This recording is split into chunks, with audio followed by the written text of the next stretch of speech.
It's 8:30. Good morning, I'm Ian Crouch with Hunter News. A Woodbury man has been left with a head wound after being glassed outside his own home.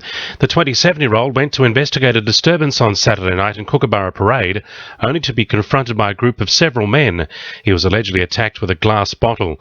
Ainsley Blackstone from police headquarters says a 21-year-old man is due to front court next month. And he was taken to Maitland Police Station where he was charged with reckless wounding and a fray.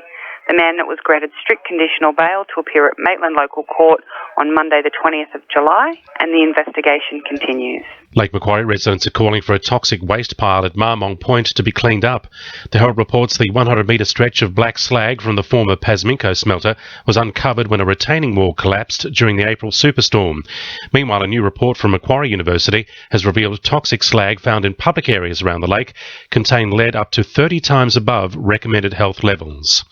As Hunter residents await the announcement of the state budget tomorrow, nurses at the John Hunter Hospital are calling for better management of the emergency department. The calls follow last week's backlog, which left patients awaiting triage on stretchers and corridors due to a lack of staff and beds. Nurses and Midwives Association Assistant Secretary Judith Cager says the government needs to suit its plans to what's best for patients. It's time that the government listened to what the people on the floor have to say. I understand that, the CEs are given a budget and nurse managers are told they've got to toe the line. But if you haven't got enough resources in the first place, it doesn't matter what you do and how you move it around, it ain't going to work for the patient. Newcastle Airport is hoping to gain a share in $95 million from the state government so it can fit out the terminal for international flights and provide better parking for passengers. The airport's plan is among 24 projects from across New South Wales shortlisted for the money, with a decision likely by the end of the year. Airport management say the recent expansion means there's less room for aircraft to park, but they're hopeful this will be rectified with state funding.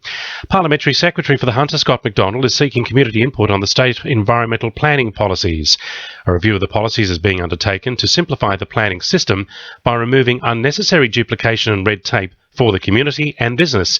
Scott McDonald says there needs to be a healthy balance between the needs of developers and industry and conservation. The hunters are feeling a lot of these stresses between mining, there's rapid urban development, there's rapid land development, we're losing some of our important bushland. So we need to be thinking very hard about what works for us in terms of environmental planning policy. Briefly, an investigation is underway into the cause of a fire which destroyed a house at Fosterton near Dungog last night, and a man's been arrested after leading police on a pursuit in a stolen car through the back streets of Mayfield this morning.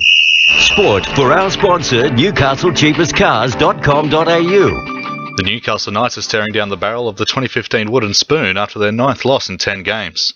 Despite the string of poor results, Newcastle coach Rick Stone is taking plenty of positives out of yesterday's 30-28 loss at the hands of Cronulla. We did a lot of things really decent today.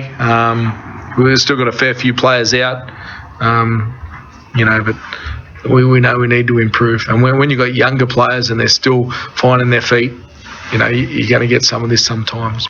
Broadmeadow and Edgeworth have progressed to the round of 32 in the FFA Cup with wins on the weekend. Broadmeadow thrashed West Wallsend 13-0, while Edgeworth cruised past Adamstown 3-0. And in local rugby league, South Newcastle have come away with a heart-stopping win over Maitland. Leading 30-0 after just 27 minutes, South look set to run away with the game, but the Pickers fought back strongly, only to fall short with the score finishing 30-32. At Sport, I'm Jonathan Mopson. To NURFM News Time, 26 to 9.